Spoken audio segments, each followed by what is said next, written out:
Welcome, welcome, welcome. You are here, episode number 8 now, I believe, on the Fret Talk podcast. You are here with your host, Budget Pedal Chap. You are also here with Moog Gravit, one of our new hosts. Say hi, Moog. Hello. And you are joined again with Chris Wilson from last week. So say hi, Chris. Hello. Hi, Chris. Hi, Chris. Hello. Right, so as per standard, when we have a new chap on, Moog, the spotlight is on you. So, What brought you to the world of guitar?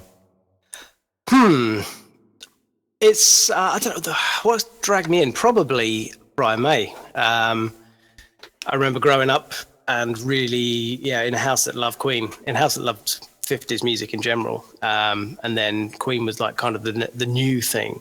Yeah. That we all liked as well.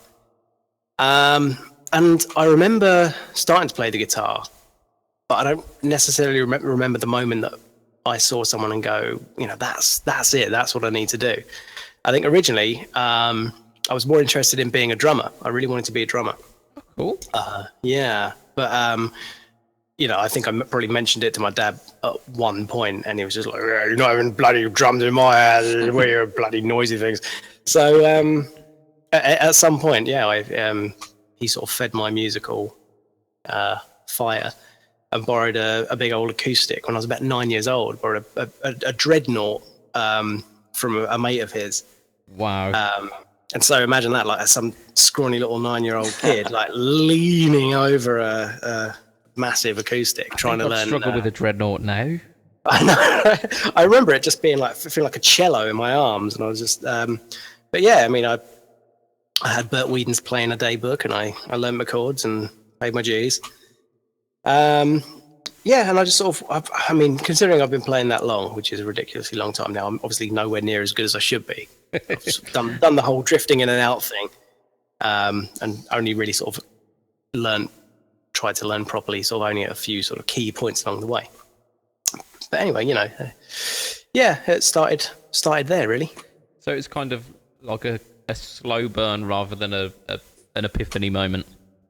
Yeah, definitely. I think I've always felt musical, and I always did well in music at school and everything, and the teachers would always just push more stuff on me, recorders and percussion and everything.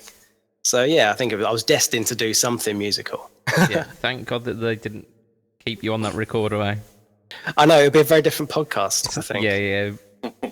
Although ironically, my daughter now is just getting to the point, she's 18 months, she's just getting to the point where she's starting to get into instruments. So she's got a couple of plastic recorders. So I'm kind of gone back full circle. Yeah, I had a moment a couple of years back, actually, when I was doing some teacher training stuff. They do this thing where they switch people's instruments about so that you get that sense of what a student would feel like. And I got a recorder. I was trying for a good half an hour to try and pitch bend on it. But yeah, you can take the guitar away from the guitarist, but you can't take the guitarist out of the guitar, can you? Absolutely. But I rocked it by the end of it. I was some kind of recorder virtuoso. Giving it some Stairway to Heaven. That's it, yeah. So, that was your kind of your start of your journey. What's your kind of musical background now? What are you doing musically? I've been through a few things. I've been through a few bands. I played trumpet in one band, which is weird. Oh, awesome. And then came back to guitar. That was a couple of years I was doing that. A couple of bands actually. I played trumpet in a band, a really good funk band, like rock funk band called Bad Sandwich. That is an awesome name. You can still. It is fantastic. They were a phenomenal band, and it's absolutely criminal that they didn't take off and it's become the next massive world-beating band. Yeah. Do you still play the trumpet, Moog? If I really put enough into it, I could probably get back to a almost playable level. But it was one of those things. I was at the time. I was never like that great anyway. I just got by, struggled by. I think Um, band-based horn in general is quite simple, though, isn't it? It's all pads. it was lots of single note, sort of very well, obviously single notes. I am on a phonic instrument, but just sort of sparse notes and hits and stuff. So it was never the most challenging. Well, it was challenging, but it was never like crazy lead jazz stuff, you know. Yeah. But since then, I've just sort of fallen back into what I was destined to do all the time, what I love, which is just classic rock goodness. Big Yeah. primary riffs. Exactly. Yeah. I mean, I don't care. It's completely unfashionable. You know, no one ever really likes it anymore, but I still love it. And it's sort of the classic rock sort of drifting into metal kind of stuff. I've been in a few sort of covers bands along the way. Yeah. But the thing I'm doing now is it's a new project that I've been doing called Rapscallion, Ooh. which is the world's first ever chap rock band. Chap rock. Yeah. So it's it's all just like really just mostly fun rock music. Just I don't just balls out, stupid, over the top riffs, massive, Jim Steinman harmonies, and it's going to be bananas. I think I might have to correct you there, Moog. There was a band. We're talking probably about 7 to 8 years ago now, who deemed the term man rock. So I think that's Okay. it's a long. Well, I don't know, Matt. Chap rock is different. Chap rock's in a nice tweed suit and a bowler hat. No, this was So, this was Justin Hawking from the Darkness. His interim band. They were called Hot Leg, and they were Hot Leg, I know very well. yeah they coined the man rock. So I think don't know Well, chap rock. I mean, I think I would be happy to share that general wheelhouse. I mean, Darkness are one of my favourite bands, so I'm up there. I'm okay. I don't care. I don't care what anyone says. You're all wrong. They're great. No, I'm yeah. a big Darkness fan as well myself. And Hot Leg. Yeah, I think. I mean, pretty much anything Justin Hawkins turns his hand to is pretty good. But yeah, It'd be a but, mean recorder player as well. Oh yeah. But, it's fun. I mean, for example, the kind of stuff that I'm doing. It's, one of my favourite songs that I've done is, if it's not too gauche to have a favourite song that you've done yourself. It's about a sort of a 7.5, 8 minute mini rock opera about giant killer crabs attacking, and generally how that goes down. That's So it's just Yeah. very that one. chap rock. That does, yeah. Yeah, well, there's and other songs about moustaches and general pseudo-Victorianness stuff. So I might have to get on this because I've got quite the mustache. So I'll have to send you some tracks. definitely. But what we Yeah, no, what it's we were all good. waiting for, I think our good friend Si had mentioned this one. We are waiting for the Moogie Boogie. The Moogie Boogie, yeah. So Is that I don't know. coming 2018 maybe. Maybe. Well, I mean, this Rapscallion project's taken about 3 years to get going. It was going really well, and then we had a daughter. So all of a sudden, All of you. yeah. Well, it's just me. So at the moment, it's just me. Congratulations, buddy. Thank you very much. Yeah, it's not some weird sort of conglomerate, or we all sort of. No, I'm not even going to go down that route. That's horrible to think. But yeah, no, it's just I'm sort of recording it all at home, and then the plan is to form a band around it. So No, it's cool. yeah, It's really cool. get the album out. But yeah, my selfish daughter took up all my time. So As they do. anyway, I'll pay her back when she's 18 and embarrass her all the time. That's it. Rapscallion reunion then. Excellent. And we've come to the question that we're all kind of dying to know, which is the Go gear. on. It's all Yeah. about the gear, isn't it? With Yeah. us guitarists, what are you rocking at the moment? What's your go-to? Well, at the moment, partly because I just wanted to give it a go, and partly out of necessity. My main thing at the moment is the Line 6 Helix. Oh, yes. Yeah, which is it's great. I mean, I've always been very much a Marshall guy. Even though I've only actually had a branded Marshall maybe a few years before so probably about 5 years ago, I got my first Marshall.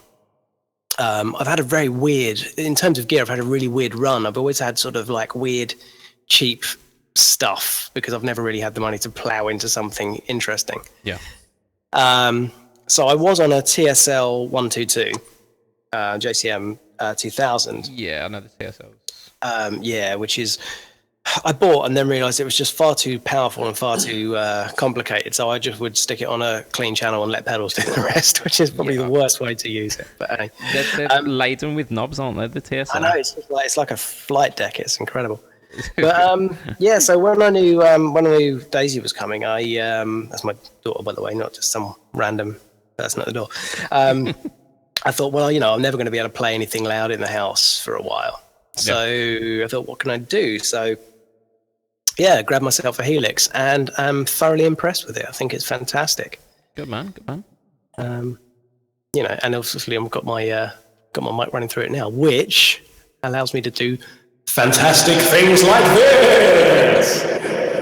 So that's just fantastic. Worth it. Just a bit of fun. Worth it for the radio quality. Nice. So that, I mean, Helix, is really my main thing. And as a lot of people do who use them, I've kind of gone round just getting confused by so many options on it. Yeah. And I did an update a while ago, maybe a year and a half ago, maybe a year ago. And it sort of wiped out everything, all my presets that I created. And I kind of took that as a good thing. So what I've then done is I've just limited myself. I was like, okay, you're going to make 3 sounds that are your key sounds. So now I've got a really nice, put all my time into a really nice Plexi sound, a really nice kind of JCM 800s bordering on 900 type sound, and a really nice sort of kind of jazz chorus based clean, which is something I would never have thought of using before as a jazz chorus. So if you just set out like a few sort of bass sounds that you like, then you'll use mostly, and then sure. And then you've got like snapshots in it that you can use. So in my Plexi sound, for example, it's got a bunch of snapshots. So I can go from like a really nice crunch to a clean, to a lead, to whatever, just at the flick of a switch, and it's bring all sorts of stuff in. You can set brand new effects in. You can change any parameter. So it works really nicely. And what do you play it through? Do you play it through like some sort of sound system, or just headphones? Or I got different ways. I mean, when I'm just playing here at home, then I'm just running through headphones. But I've also got a couple of studio monitors set up here, which work really nicely. And they'll be active. Then you just feed straight into them. I take it. Yeah, they're active, and I just can't. I mean, they just come straight out the back of the Helix. Yeah, and they sound really nice. Actually, a couple of JBLs. That I got, and they sound surprisingly good, even at fairly low volumes.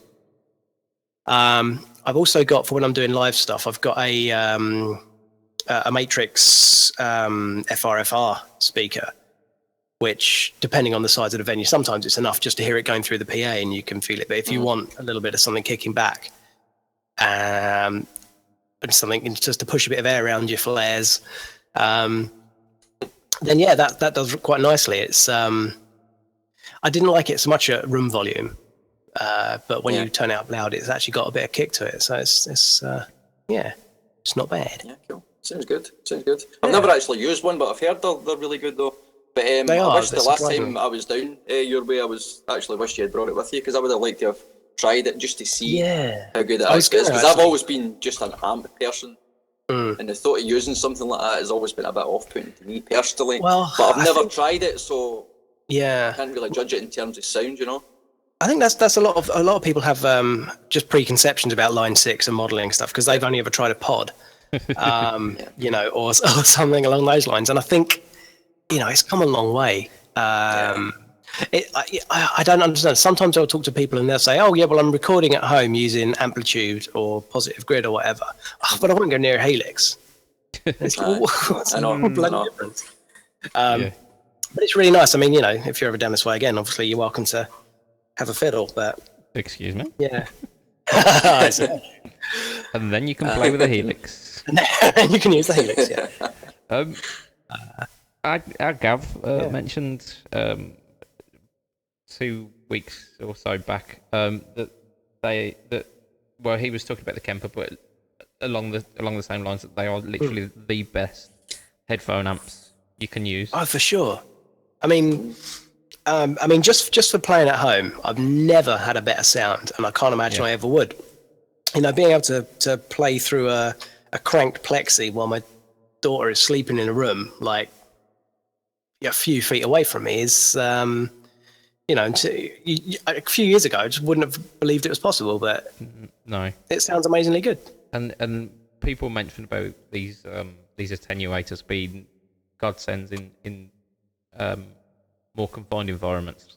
But even so, you need to get it past a certain volume to get the speakers involved. Yeah. I mean, I had a Marshall Power Break that I was once playing around and trying to sort of route my Marshall through, and it just never sounded very good, and it was still had to have it really loud. They don't sound good.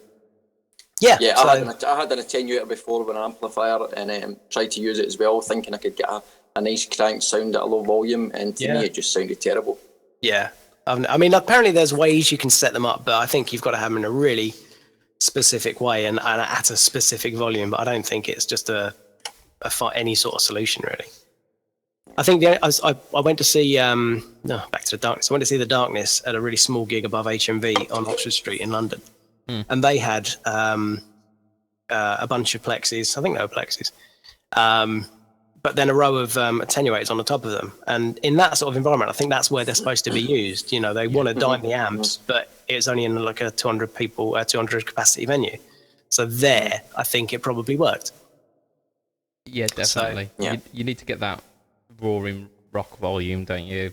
The roaring rock sound without the volume. It reminds me of almost the complete opposite situation where I went to see Slayer back in probably 2008 or something like that. And I was stood on the side where all of Kerry King's amps were. I had ear protection in, and I still came out of the gig with tinnitus. So Jesus, it was possibly the loudest thing I've ever heard. Where was that? I think it was the old NEC arena in Birmingham. Oh, okay. But they were literally like huge stadium, and there were multiple Marshall stacks cranked up to 11. It's not a proper gig unless you come out and your ears are ringing. They've got to be ringing. You can back it out. I mean, this I had like it was like industrial ear protection on as well, and I still came out with my ears almost bleeding. So. Good old Slayer. Yeah. What they lack in harmony and tonality, they make up for in loud. Excuse me. Yeah. We are going to move on.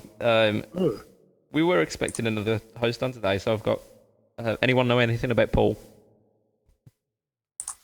No. It's all right then. We'll carry on. We could try and summon him. Paul, come forth. Did it work? No. No. Yeah, I mean it was Paul. Worth it for the crack. It was worth a try, wasn't it? Well, we're gonna go on to news. News then. I say news. It's kind of old news, really. But this is one we missed out last week. Electro Harmonix have released the Russian Big Muff, the green box. Russian Big Muff. They've released reissued, isn't it? Yeah, it's now in a nano. Yeah. Nano casing. They're not branding it as the nano because I think there's a slight stigma that goes along with that. But yeah, essentially, big muff, small case. Do we know how close these are in terms of the components to the original?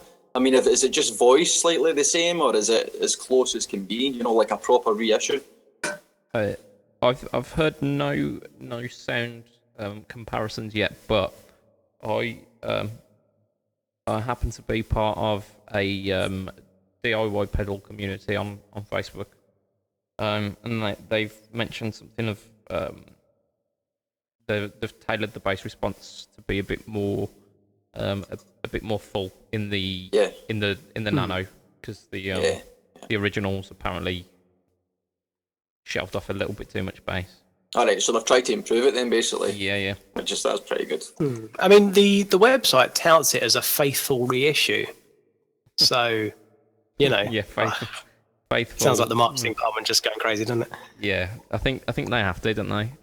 So I suppose so. It sounds good though. I mean, I've listened to a couple of demos. I haven't played it in the flesh, but yeah, I mean, someone did a side by side against that and the sort of the big box regular Big Muff. How did it stand up? I preferred it. Oh, cool. Yeah. And they're all voiced quite different from the regular ones, though. Yeah. I mean, it's got a lot more presence and a lot more clarity to it, but it still sounds like a really nice fuzz. So it's kind of weird because, you know, a lot of times when you want a fuzz, you just want it to be really dirty and sludgy and what have you. But I don't know. I think just for that sort of single note, sort of ringing-y kind of just nastiness. I preferred it. I think it was nice. Yeah, because some of the problem with the regular Big Muff, I think, is the sort of, in the terms of playing it in a band mix, it can get a bit lost, you know, because there's not much clarity there. You got loads of bottom end, and you know, it's kind of smooth in the top end, so it can kind of get lost in a mix. But if the new ones get more clarity, then I think it'll be pretty popular. Yeah, no, I think it has, and I mean, people are always sort of just, you know, chucking a tube screamer in front of a fuzz just to try and lift it up or whatever. But I don't think you'd need to do that with this one. Yeah. It sounds really good. I'm very kind of wary of the world of fuzz because I've only tried a few, and that lack of clarity is the thing that really. The lack of clarity is the thing that it gets me.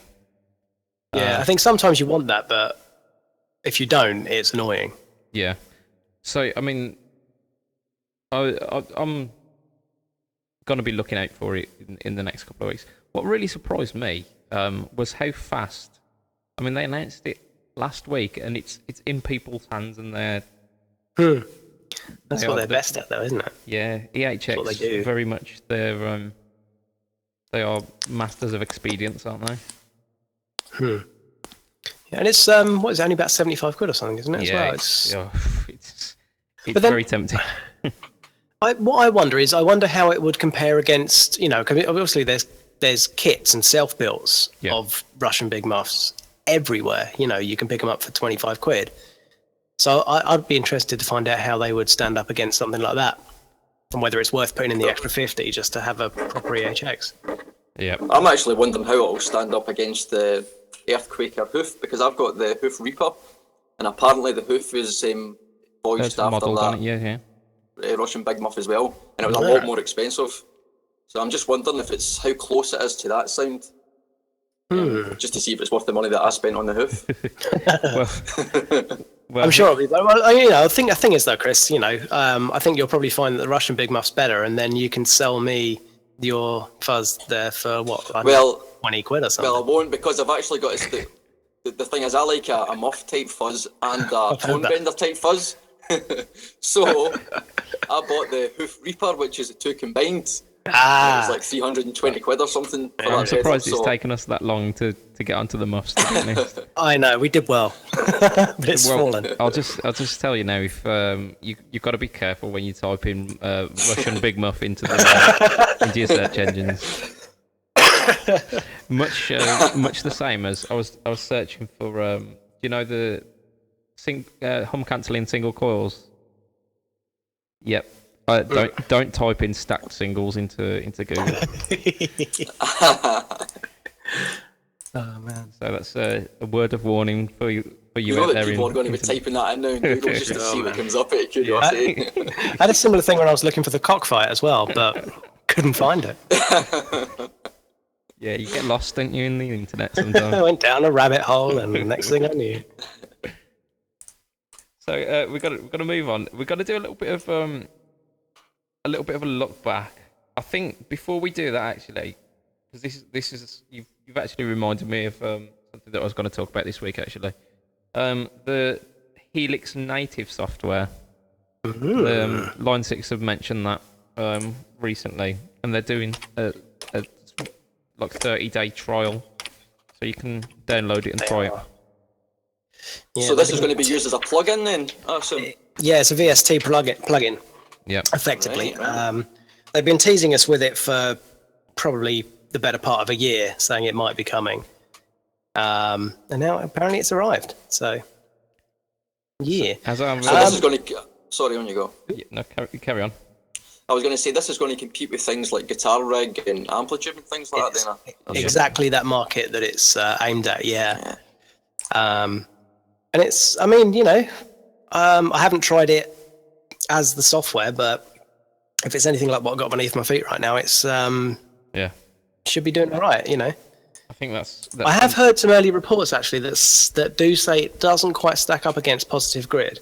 Some people are saying Positive Grid still feels a little bit more lively, but who knows? So this is going to be your homework then, Moog. Over perhaps the next couple of weeks, is because you've got the Helix unit. So you're going to do an A/B comparison for us and see what your thoughts on each version is. Yeah, I could try and do something like that. That'd be fun. Yeah, definitely. Yeah. What kind of price are they going to be selling this native software at? I think it's about £300, something like that. That's actually not too bad. It's competitive. But the best thing is, if you are a Helix owner, then they're doing a deal for a while where you can get it for £100. That's really not bad. Pretty good. So it's one of those things I've sort of. If we do a little whip around for you and. I would imagine in terms of sounds that the software that you get in the native software is going to sound pretty much exactly the same as the unit. I would think that the software that they load into the floor unit will just be the same software that you're going to load into your PC or your audio workstation. I would have thought so. The only thing the only thing I could have thought that could have an effect. There's two things. One is maybe your interface into your sound card interface into your machine. Yeah, definitely. Because the Helix acts as that as well. And the other thing is maybe the processing power might be more limited on a laptop or something. It depends, I guess, again, what you're running. Your laptop's doing more than one thing, isn't it? Whereas your Helix is dedicated. So so it might not be comparable in specs. Again, you need a pretty powerful PC anyway to run stuff like that. See if you're running like an audio workstation and things like that. You need like a really powerful PC anyway. So yeah. Okay, I've just been doing a little bit of scouting. I think it looks like it might be $399. Yeah, but that's in dollars. So, but then they usually sort of just switch it one for one, don't they? It's sneaky, isn't it? It used to be a case where there'd be two different prices, and now because of the old Brexit debacle. Oh, don't stop. So, I don't think. To be fair though, I think we'll even mention that. If it's $399, right, and you're getting, I'm reading here, it's 60 plus amplifiers, 30 plus speaker cabinets, and well over 100 effects. Whereas when you think of like things like Guitar Rig and Amplitude, I'm sure when you get them, you get so much with it, and then it's like in purchases you can add more to it. You know, that's right. The whole package. Yeah. So the initial cost might be a bit lower, but by the time you buy in extra things that you want, it could be just as much money as that anyway. Yeah, and they're always adding new stuff to the Helix as well, which the updates are always free. So that's one of the things that's quite appealing about Line 6 stuff. Yeah, I mean since I bought my Helix really early on. Yeah, and since then, I've probably doubled the amount of stuff that's in there for nothing. Is it true that you can load impulse responses into? You can indeed. Yeah, you can do.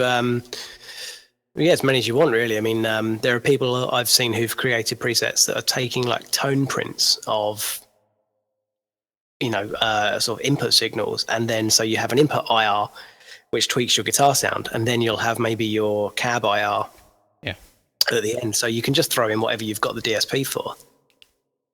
So it's really customizable and tweakable to anything you got. Mm-hmm. Yeah, completely. I was watching some YouTube videos this week from the guy from Spectre Sound Studios. Okay. And he was using certain impulse responses with an older Line 6 product. I can't remember which. One of, I think it was Pod HD or something. And it made a world of difference. Oh man, it does. So I mean, that is pretty immense. Yeah, I mean, I started off using the stock cabs, but fairly quickly drifted into impulse responses. I mean, the difference it makes it to my mind, or to my ear, it makes it sound from the difference between going what I might expect a modeler sounds like to going that sounds like a recorded cab. Yeah. And if I wanted to, I could put spur off a path and have two IRs, so I could maybe like have something that's effectively miking up the front of the cab and something that's miking up either further back in the room or around the back of the cab, or just anything. So see when you're setting up your patches and stuff on the Helix, do you set up like what amps you want, and can you set up what microphones are on those amps and things like that, or can you just pick the amp? And you do that as well, yeah. Yeah, there's this has turned into the Helix podcast. I like it. You can. The thing is, with the stock cabs that are in there, you can change the mics. You can change whatever mics. You can change the distance from the speaker. So I think there's something like 15, 20 different mics, right, ranging from your Shure SM57, your classics, SM57 and stuff. Yeah, and then a whole bunch of ribbon mics, a whole bunch of condenser mics, all that kind of stuff. And there's some people who've done some really amazing things by mixing cabs, like getting a little 1x12 mic'd with a 57 and then a fucking 4x12, excuse me, wrong word, 4x12 like mics with a 121 condenser or something like that, way back in the room, and getting some really nice results. With the IRs, you've pretty much got what you're given. So if the cab was modelled with a 57, then you've got a 57 at that position. But what you could do is then you could load in two IRs, and they could have different mics, different positions, whatever. Concurrently, yeah. No, so there's lots you can do. Yeah, I think at some point we're gonna have to get you and Ollie on, because Ollie's got the Kemper, and have a little bit of a nerd off with that. That would be good. I'd love to try the Kemper, actually. I've had some great stuff coming out of it. Maybe do like an exchange program of some description. Yeah, that's an idea. Before this devolves into the Helix and the Line 6 podcast, we're gonna move on a little bit. Sorry. No, it's fine. It's completely fine. It's really interesting stuff, and it's kind of what's on the cutting edge of guitar technology at the moment is the modelling, and it's being used. It's not just kind of being used at home. It's being used out by those touring bands. And I've used it live a few times, and it just stands up really nicely. Yeah. Especially in a sort of like a small to mid-sized club, you can get a really nice sound without killing everyone. Yeah, you don't need much space to set up either, and carrying it about is easy and stuff. It makes a lot of sense for stuff like that. We were talking about this last week, where like your average audience member, you could rock up with an early Line 6 Spider amp, and as long as you dial it in pretty decent, they're not gonna complain. No, of course, yeah. If it's generally it's just people like us who will look at it and go, "Oh, it's very cork sniffer, isn't it?" That kind of mentality. But but you're right. Once the music's going and everything's just like washing around in a community center or something, who cares? Yeah, that's it. Rocking the social clubs. The best sound I've ever heard. Well, let's move on to our look backs anyway, because a couple of weeks, I think probably episode 4 or 5, we mentioned the Moore Red Truck, which it seemed like a really interesting piece of kit. There was not much information about it at the time. It was very much just kind of early press releases and specs being bandied about. This week, I've managed to listen to a couple of actual video demos of it. And you'd said that you'd also managed to hear a couple, hadn't you, Moog? Yeah, I've listened to some. What was your like initial thoughts on the sound quality and the unit itself as well?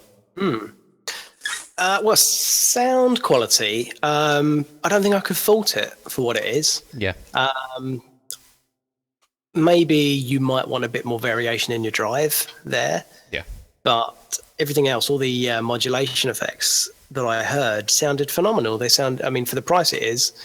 Yeah, it's somewhere like 250, isn't it? Something like that. It's around that ballpark, yeah. And I thought it sounded really nice.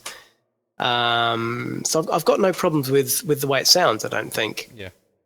And it looks really cool. I'm going to say that because it looks like a red truck, and I don't want to get in trouble with our esteemed host. Yeah, I mean, you are definitely team Budget Pedal Chap there, aren't you? For sure. But yeah, I mean, so that's my opening statement, Your Honour. Yeah. Yeah, I mean, I'll completely mirror that. From what I heard, the drives on it sounded pretty decent.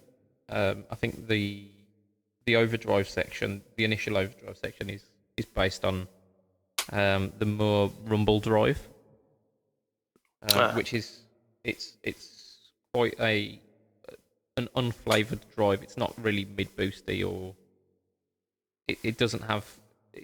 It doesn't kind of impose its own character too much. That was exactly what I thought about it. It didn't. It was okay, but it didn't have character. Yeah. But then the distortion side has got the 3-band EQ as well. Mm-hmm. And when they swept through all of the controls, it seemed that it was usable through about 80% of the controls. So I imagine what you're talking is you're getting the distortion side is going to be your drive sound. And yeah, you've got a mid boost on there as well. I can see on the drive or on the distortion. Okay, yeah. Yeah. Yeah. So I mean, you can from that I assume you can get some quite aggressive heavy tones. Then you can mid scoop it. Yeah. I mean, for me, I reckon this is probably good for like a home practice tool, or maybe something, say like a rehearsal or something, so you just want to grab something quick and go. For me, that's where I would use something like this. I probably wouldn't gig with it personally. Some people might. But in terms of practice or rehearsals and stuff, it actually looks pretty good. And it's only 229, which is really reasonable. Yeah, well in under the 250 mark. Yeah, I mean, I think that's right. I mean, you're absolutely right. For the home use, it's got to be good. I mean, it's got a headphone out on it. Yeah, headphone out. Yeah. It's also got an effects loop as well, which we didn't mention last time, I don't think. Which the drive section of the Red Truck. So you've got the pure boost, the rumble drive, and the distortion section. They're all analog. That's actually a good addition, having that effects loop, because I was actually going to say that you might feel a bit limited just having these effects and that's it. Yeah. You can always add to them, obviously, and put them in the loop. Yeah. So it's a good addition, that. Yeah, definitely. And it kind of solves one of the problems that I had with the unit, which was that there was no boost after the drive section. Yeah. Because to give that solo boost, pushing into the front end of the distortion channel it's just going to give you more drive rather than the. Yeah, I'm surprised they actually did it that way, to be honest. Because I assume then the boost is after the drive, but before the distortion. Is that right? From what I heard in the videos, the boost is first. Before anything. Yeah, it's. That's a strange way to put it. It's non-selectable as well. It's on a toggle switch rather than foot switch. Yeah, it's just sort of set and forget, isn't it? Really. Yeah. So I mean, that's a bit of a limitation. The kind of the application that I kind of see, I'm kind of looking towards the Boss MS3. Is it the loop switcher that they?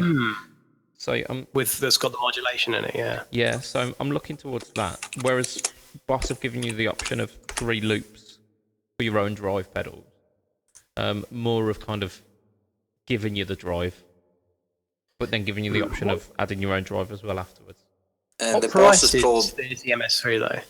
It's $400, Right, so there's quite a jump up. Yeah. I mean, with the Boss, I assume with the Boss you'll have a bit more flexibility in terms of routing and things like that, and where you place each effect and things. Definitely. I don't know a lot about it, but I'm assuming you'll get those options, which makes it probably a good bit more versatile. Yeah. But I'm thinking, has it got drive effects in that as well? I thought it was just modulation in there for some reason. There are drives in there. It is. Okay, fair enough. They're all digitally modelled and not the analog circuitry. Right. Okay. I mean, I've not heard it, so I can't comment. But I would. I'd almost hesitate to say that the Moore is going to sound a little bit more authentic with that. But in terms of like what I'd use both of those units for is kind of like a very quick and easy travel rig. Yeah. And I think the Moore is ideal for that. Yeah, agreed. I can't see much of a use beyond that, apart from like a travel rig or just sort of like a home rig. Yeah. For knocking about on, maybe as like an early learning. It sounds like preschooling. So maybe someone who, yeah. Well, yeah, actually, exactly that. Maybe it is someone's first pedal board. To be honest, so I think anyone further than that. I mean, if I think back to when I was exploring effects, I had some really, really shitty multi effects. I mean, I had this. I can't even remember what it was, but it was a Zoom dual. There was 2 foot switches, and you'd cycle through various digitally. The ones that are made out of plastic. Yep. And that's what I had to experiment with. Certain. I had a Zoom 9000. That's my first foray into guitar effects, and I mean, it sounds awesome. Well, I tried it again recently, and it's hideous. Oh dear.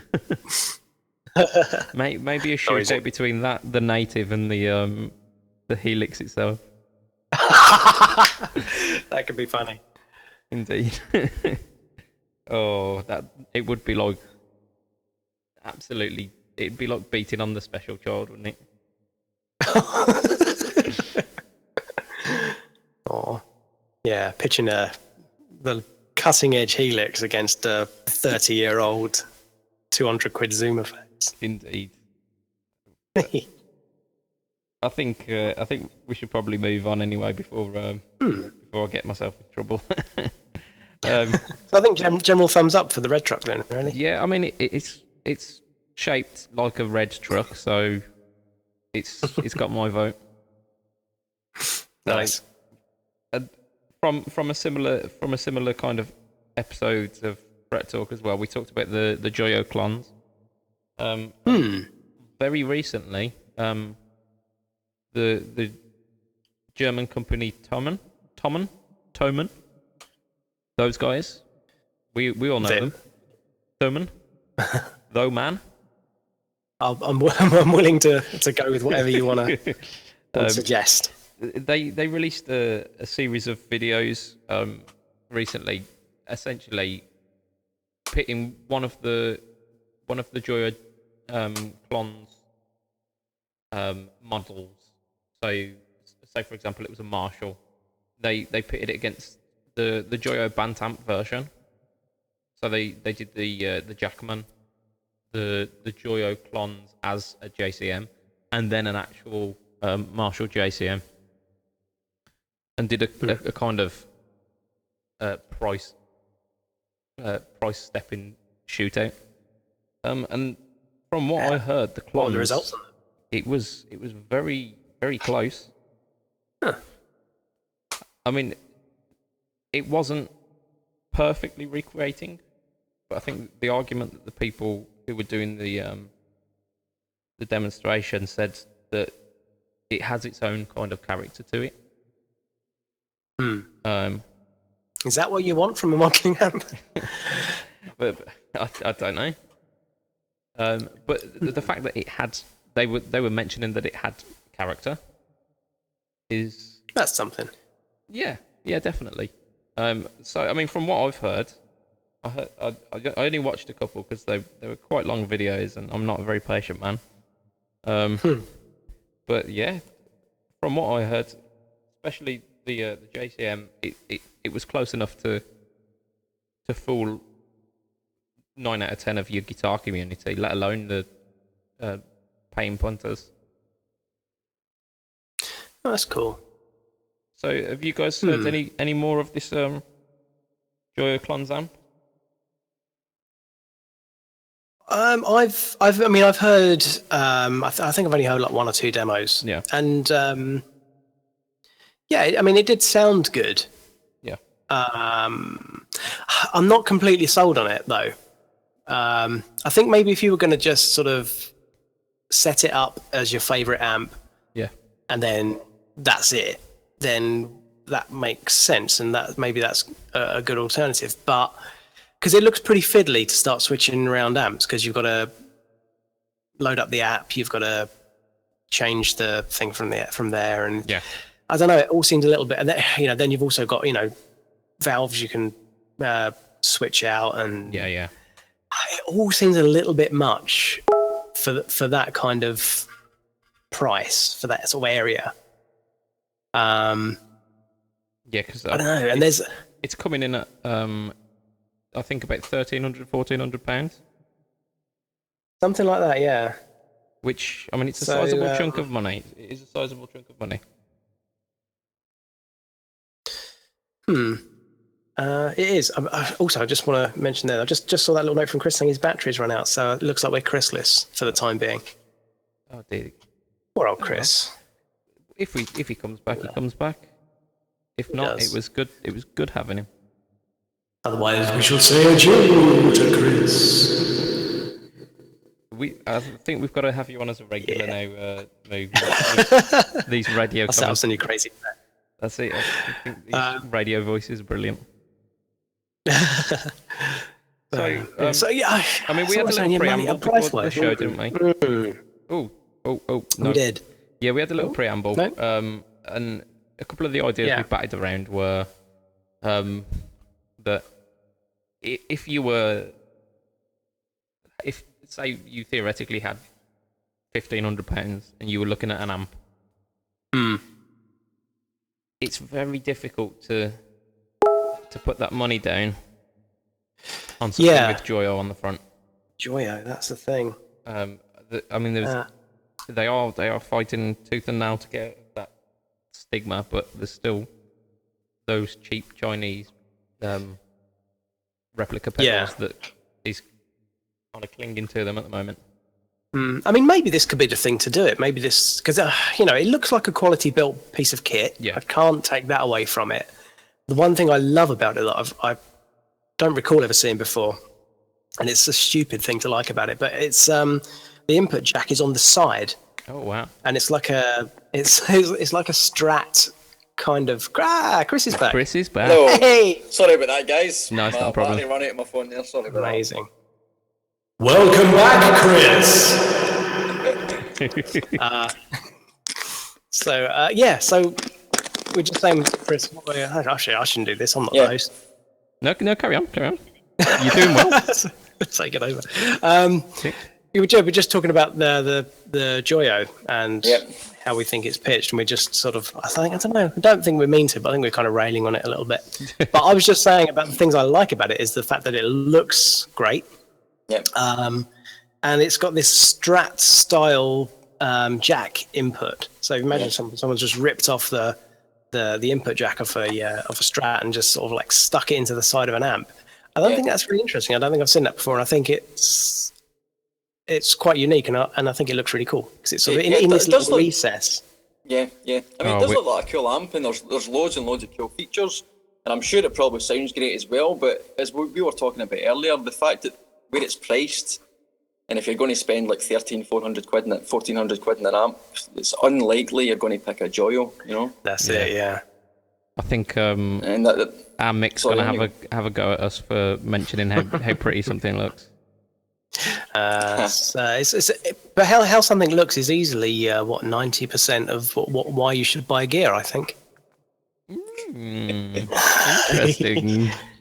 I'll wait for Mick to come back on to tell you you're wrong. Yeah, I might be turning the thumb screws. No, I think as with food, we eat with our eyes before we do our stomach. When we're buying gear. Yeah, I will fully put my hands up and admit that I bought the EHX Crayon basically because it looked like some Crayolas.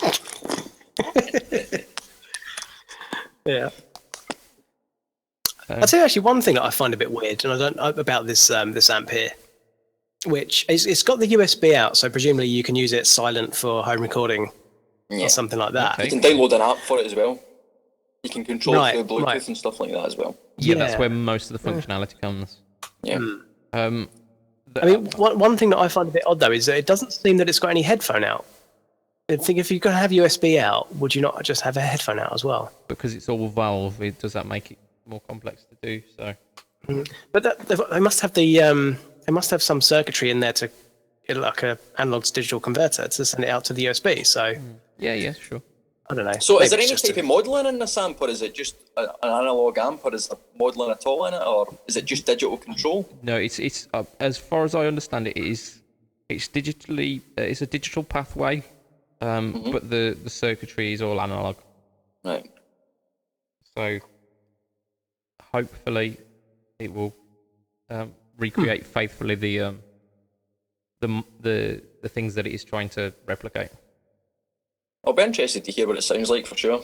Yeah, I think. Yeah, I'd like to see it in the flesh. That was kind of the conclusion that me and Ollie came to. Is that I think the make or break of this product will be getting it into people's hands. I think so. I mean, because if somebody had said to me, Joyo have released an amplifier and it's an amp head, I would have thought, well, it's going to be something at 300 quid or 250 quid. That's I mean, they have done that. They've done the little band amps. They've done, and they've done the 15 watt Molnir and the Beale Street as well. At that price point. Is there anything comparable on the market to this amp that you can compare it to price wise and feature wise? Feature wise, it's maybe the DT, the Line 6 DT series, which is kind of a generation previous. Yeah. That's the thing that is closest as far as I'm aware. But so it is actually quite unique then at this moment in time. I guess so, because I mean everything else is something like the Positive Grid head or something like that, which is obviously all completely digital. Yeah. So. See, maybe that's been their thinking, that if they make something at this price point, that it's going to be different for other things that are roughly the same price on the market, you know? Because if they're going head to head with like Vox and Marshall and stuff like that, I really don't see them selling this amp. Yeah, I mean, there's a lot of bang for your buck when you're getting up to that. Yeah. That price point. I mean, you could go for almost anything, in that price, and get a very specific and very good sound. Well, you can get the hand wired Vox AC15 for about 1,300 quid. Yeah. You know, and if I was to pick between those two, hands down. I mean, you know, if you think of resale value alone. Yeah. If you buy the Vox and you don't like it, you're still getting some money back on that. Whereas definitely. Oh yeah, I wonder how much they'd resell. I mean, I've got this issue with the Line 6 Spider Valve. I've got to a point because I've got two of them. I've got the 65 watt combo and the 100 watt head, and I got to a point where I wanted rid of them, but they're just worth pennies because. Yeah. There's no reason. Yeah, I think things like that, they depreciate pretty quick, don't they? Yeah, they do. Yeah. Right, we've got some questions. I think we're gonna go for only one this week, and some reason I didn't write them down like an absolute dick. So if you give me just a moment, just chat amongst yourself, lads. Mm-hmm. So why don't you charge show up us, your why, phone properly. why don't you let us hear some more of the effects on your Helix? I don't know what I've got here. A little bit of a room sound. I should have had that all the way through. Made me sound like I was recording in a tunnel or something. Sort of live in a disused railway station or something. What else have I got? I think if I switch over to anything else at the moment, it's going to be filled with loads of distortion, and I don't think you're going to like that. But let's have a look. I'll tell you what we can do. Hang on, here we go. While we're waiting. it's all right. I'm with you now. I'm with you. Oh, that's no fun. Go on, give us one. Let's do a nice. How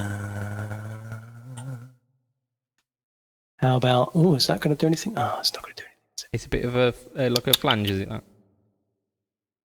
Yeah, it's supposed to be a harmonic flanger. I mean, maybe you can hear it, but I actually can't. I can't hear it. Oh, there we go. Yeah, how about that? That's Robot Moog there. Would you like some tea, budget little chap? I would love some. Very well, I shall make you some tea. I've always wanted my own robot butler. Thank you, man. Thank you. Excellent. Right, so we're vastly approaching the hour mark, but I reckon we could knock these out pretty quick, to be honest. So let's give it a go, lads. Right, so guitar shop etiquette. I've got a little tale that happened kind of this week. I went into a relatively local guitar shop because I knew that they were selling a certain pedal relatively cheap. So I went in, kind of potted about for a bit and asked them if I could try this pedal. Was in there longer than I should have been. But the pedal didn't excite me too much, so I didn't end up buying the pedal. And I felt so guilty that I'd taken up all of their time that I ended up buying a ridiculously priced set of strings. I've done that. I've done that many times. I bet you have, Chris. Yeah, Many times. I think it's just when you've, as you say, you've been in and you've used up the time and you've tried something and you'd feel really shitty just walking at the shop with nothing. Yeah, you know? just go, oh. So I guys. usually do exactly the same. I set your strings in the way out. Just give me them, mate. Yeah. Yeah. It is a tricky one. I mean, I get quite a bit of anxiety about asking to try things. Yeah. Because I think, generally, I think in music shops, especially sort of bigger chain ones or anything like that, there's often this sense of superiority between, the people there. And, obviously they're going to be busy as well. And I think everything kind of meshes together and you don't really like, you don't really sort of like just saying, can I just give that $2,000 guitar a whirl? Sorry, I was just going to break in there, but I remember one time getting into a guitar shop and it just felt to me when I was trying something that the guy was, everything was a hassle unless I was going to buy this guitar. Yeah. And I just felt pressure, like I'm going to have to buy this now because this is a hassle for him to go and get this one or to go and take that one out to try it, and I don't like that. I prefer it if they're just like, yeah, try anything you want. If you don't want it, try something else, that's fine. But not everywhere is like that. That's the problem. I've got to give commendations to Guitar in Birmingham for their, exactly that, Chris. I don't know if it's just me because I've spent a bit more than I should have there, and they know me by bank card these days. But they're absolutely sound, and even when they're absolutely heaving, they've always got time for you. And the store manager Mikey will often just come and have a good old chin wag and give you some insider tips as well. Yeah. I mean, he That's cool. My friend bought in a guitar that he'd bought 6 months ago, and he says, I'm not really feeling it, and I want to kind of trade it in for something else. And they literally said to him, look, you're gonna get little to no money with this. I mean, our prices are set on the system, so we can only give you what it says. and it was offering something like 60 odd quid for a guitar. He says to trade it in, I take it, yeah. He says go on eBay, and that was from the guy in the shop. Yeah, I've noticed it when you try and like part exchange something in the shops, and that they'll usually give you about half the value that they'll sell it for. Yes, yeah. So it's well below. You're as well just going private and selling it even for a wee bit cheaper than most other people private, because you'll still get more than you'll get for the part exchange. And the fact that the shop was willing to say that is pretty cool. Yeah, I guess it's understandable because they've got to make a profit on the resale, and they've got to that's it. Tax and stuff on it as well. But to actually give out that information and just say, listen, don't bother. It's pretty cool. I mean, they definitely went up in my books, but I mean, I've always had great customer service from them. Going back to this experience that I had this weekend, usually I'm a bit more brazen than that. I'm usually a bit. I've got a bit of confidence behind myself now, having been walking into guitar shops for the past 10 years. But the guy who was serving me, he looked like he was on work experience. And I was just thinking, like, his boss is gonna have like the biggest go at him. Maybe not, but like he was kind of hanging around, and he was like, "Oh, how are you finding it? Is it all right? Anything I can do?" I'm supposed to go on my lunch break now. My boss says that. See, I don't actually. I hate it when they do that. See when they hang about you, like sort of waiting. Do you like it? Do you not like it? I would rather they just give me it and let me sit there for as long as I want to play it. And then if I want to go back to them and say I like this, I'll take it. Or if I don't, then I'll go back to them. I hate it when they're hanging over you, near you, just sort of waiting, and you're trying to play and you don't feel relaxed to play because they're watching you and stuff like that, and it just becomes a nightmare. You know, I hate that. Oh, you went. I mean, I don't know if you feel the same. Scottish there. I didn't understand half of that, Chris, but I loved it.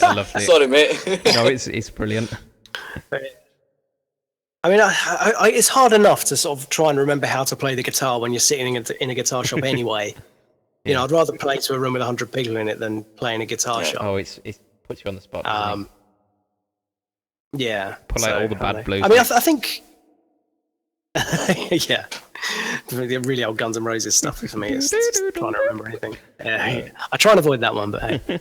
But I don't know. I think in terms of guitar shop etiquette, I don't know. I think generally I prefer to sort of just get known a bit in a shop. I mean, like you with it was Guitar, right? Yeah.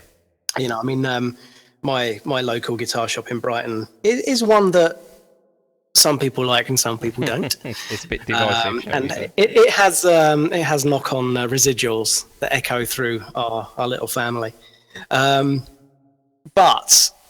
I mean, and the thing is, I mean, I remember it in Brighton when I was a kid, and it literally used to be a stall in like, you know, like a little not Pebble Dash, what's the other thing? Cobbled street, you know. It used to be really tiny, and then it went into a bigger shop. Pebble Dash Street. When it went into a bigger shop, it went awful, and you would hate to walk in there as a a young sort of late teenage, early 20s person, just really starting to dig into the guitar. It was such an intimidating place to go, and it just wasn't pleasant, and so they got a really bad reputation. But I think in the last sort of maybe 10 years, 5 years, they've really worked hard at trying to remove that old stigma. And now, I mean, I'm very happy to go in there. I've known a few people who've worked in there along the way, so I've got to know them. And so that really helps, just being able to go in there and actually say hello to a familiar face. And I think that immediately takes down the barriers, because they know you're not just gonna you're not run there out of shop just with for a guitar or whatever. Exactly, yeah. But even now that all those people have pretty much gone, I still feel it's a nice place to go into. I still feel happy going and asking to try something. In fact, that's where I just bought my my first proper Gibson from a few months ago. I remember the pictures. And I love it to bits. And it was purely because, I wasn't planning on buying it, but it was there on the wall. It was used.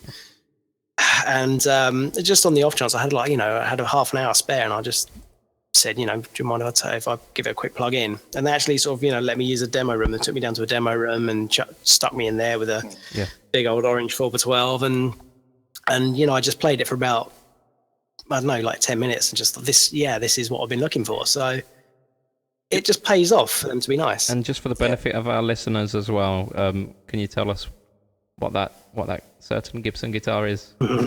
Pleasure.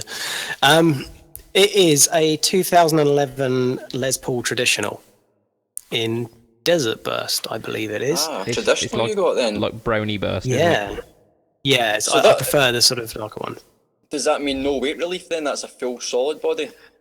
I believe it has got some weight relief, but it's not like the big chambered one is. I think it's the sort of the Swiss cheese the style. speed holes.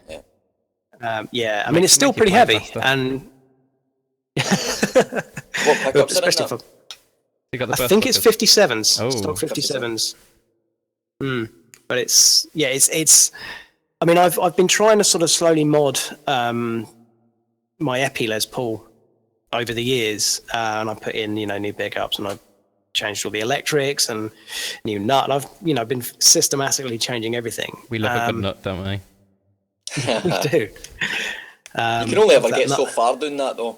Yeah. Yeah, well, that's what I found. I mean, as soon as I played this, I mean, I think the real inspiration was when we were around Steve's last year.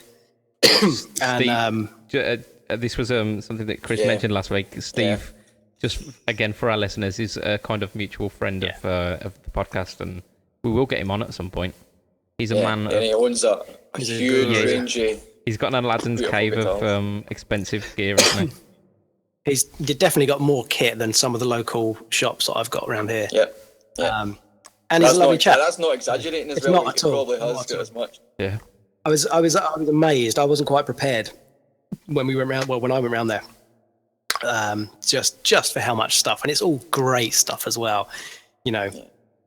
It's one of those things that if he dressed up as a genie and said just take one thing, whatever you picked up in arm's reach would be something like the best thing you've ever played. I mean, these are the sort of guitars that when you go into a guitar shop, you won't ask to play them because they're so expensive.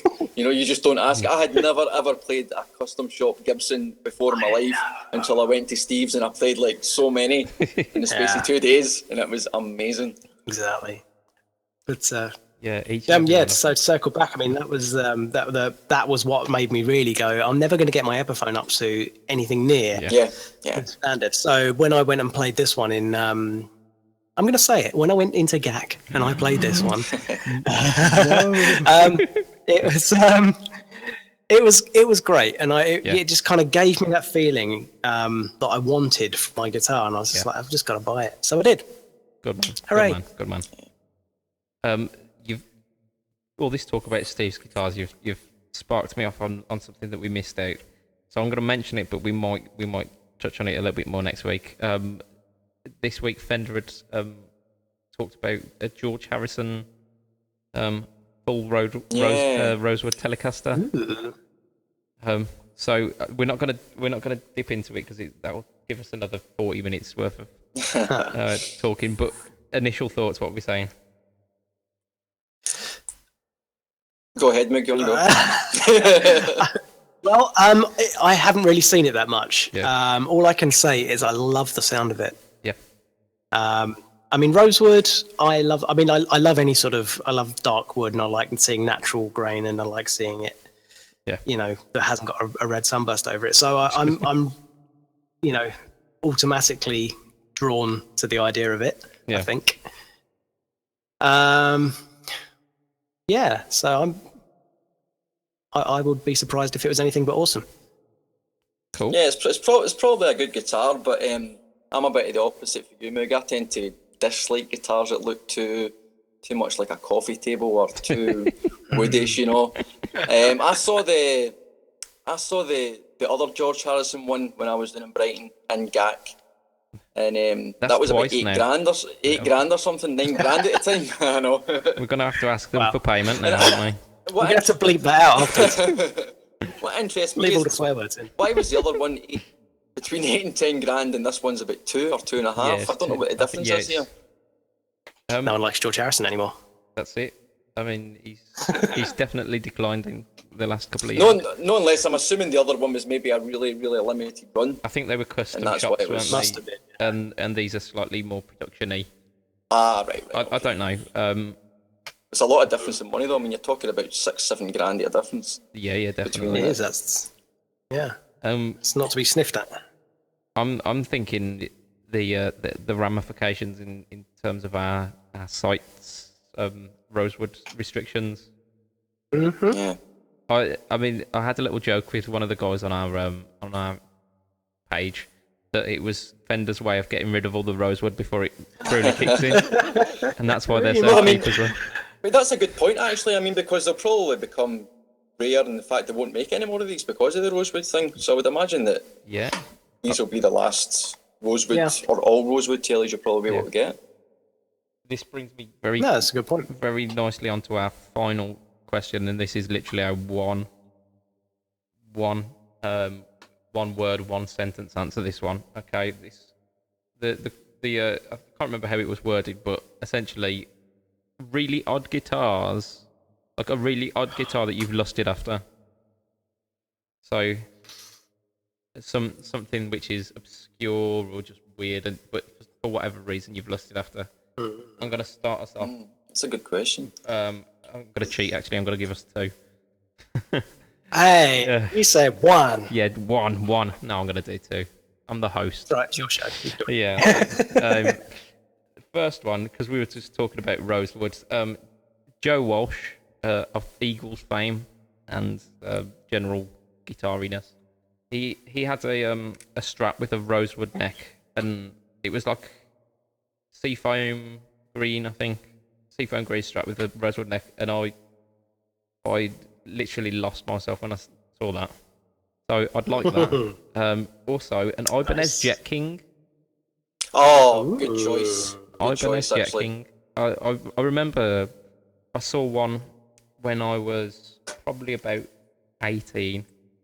Like a local grunge band had one, and I just thought, oh god, that is horrible. And then ever since, I've thought, actually, you know what, I was completely wrong that day. That guitar is beautiful. They're pretty cool. It was probably about 10 years too early for Ibanez, that was. If they'd released it 5 years ago, they'd still be selling them, and they'd be selling out. They'd be ridiculous. Yeah, I've seen a few second hand, and they look really, really good. And they're only about maybe 250 quid second hand or something. Is that right? And they've got these weird kind of. Some of them have got these really weird chrome P90s on them as well. Yeah. Oh. I think I need to sit down, lads.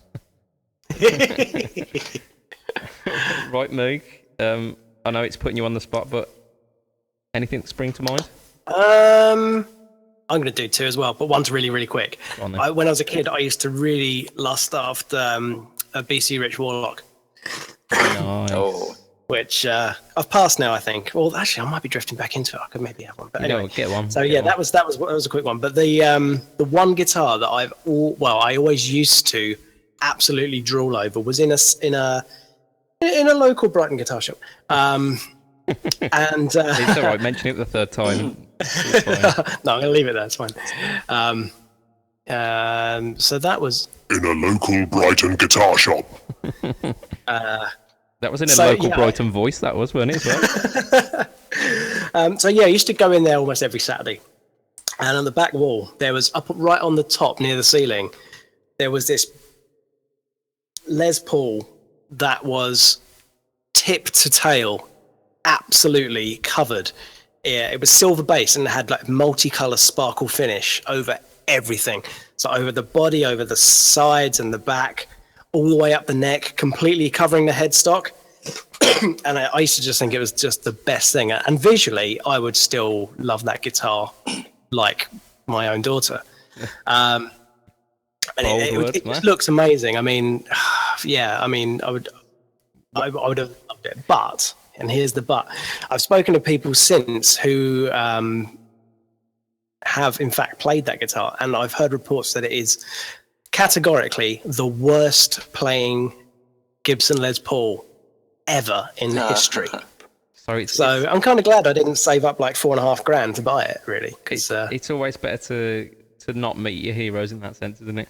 It's true. Apparently Gary Moore went in there once and tried to play it and hated it. If the man himself can't make it sound good, then probably best left to the imagination, that one. What did they call that finish though? Though. Was it Disco Burst or? Was it? I don't know. I mean, I've never heard of it before, never seen it, and it must have been like a one-off custom thing because I've never seen anything like it ever again. Disco Burst is good though. I think I should probably work in the marketing department for Gibson Channel. I think so. Disco Burst or Fabulous Sparkle or I don't know. Chris, have you got an oddball that you've lusted after? The only thing I can think is something that you actually could never ever buy, but Moog might know about this one, is in the Queen video for It's a Hard Life. Do you remember the part where Brian May holds up the guitar and it's got like a skull for the body, and I think it's like a big bone for the neck? And apparently I read somewhere that was actually a fully functioning guitar. And if is there's that right? Yeah, definitely. And if there's any guitar that's obscure, it's probably that one that I've always lusted after. Man. That is a little bit metal for Brian May, isn't it? It's cool. The video was all sort of Rococo, wasn't it? So it kind of fitted in Shakespearean kind of thing. I'm gonna have to check that out. Yeah, it's a mental video. It's when they were going through their just most flamboyant in terms of videos.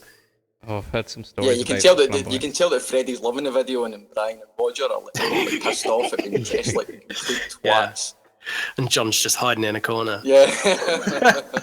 I mean, they all look totally miserable in that video. Yeah, they do. Freddie's pouncing about loving it. Yeah. No, darling, you're all going to wear ruffs and corsets. You'll love it. He had a persuasive manner about him, I hear, Freddie Mercury. Yeah. Oh. Right, I think that's where we're going to end it for today. And we're shaving time off. We're aiming for the hour, but we've overcooked it a little bit. So it's just me prattling on about the Helix too long. That's it. I'll just cut that. It's fine. We'll get there. Yeah. any mention of GAC and any mention of the Helix, I'll just cut out and we'll be fine. Was Moog even on it? Do you remember that big voice that happened once? Yeah. Excuse me. So yeah, I mean, how do we do this outro again? Yeah, it's me, isn't it? You find me on Instagram or Facebook at /budgetpedalchap. We've got our active Facebook group, which for you listeners is a way of getting any content onto the show and interacting with us lovely hosts, and that is in groups Brett Talk Podcast. We've got so Chris, your facebook.com/Demolab Studio, is it? Demolab Studio, yeah, you can find me there. And is there anything that you wanted to promote this week for Mr. Moog? I mean, if anyone wanted to swing by and sign up on the Rapscallion Facebook page, they'd be most welcome. There's not a huge amount there at the moment, but it is growing, and it's it's going to be fun. I think the band Rapscallion, that's all one word, the band Rapscallion, will get you there. Cool. So you're going to have to post a link to that in our Facebook, or send me a PM with that, because I have not got a clue how to spell it, Mr. No problem, I'll send you some information. Fantastic. So that's us for this week. We will be back next week with another hour-ish of guitar entertainment. So from me, your host, Budget Pedal Chap, from Moog and from Chris, goodbye. Goodbye. Bye. Let's have some more of that radio voice. Come on, Moog. 2 seconds. Goodbye, French talkers! Goodbye, everybody. And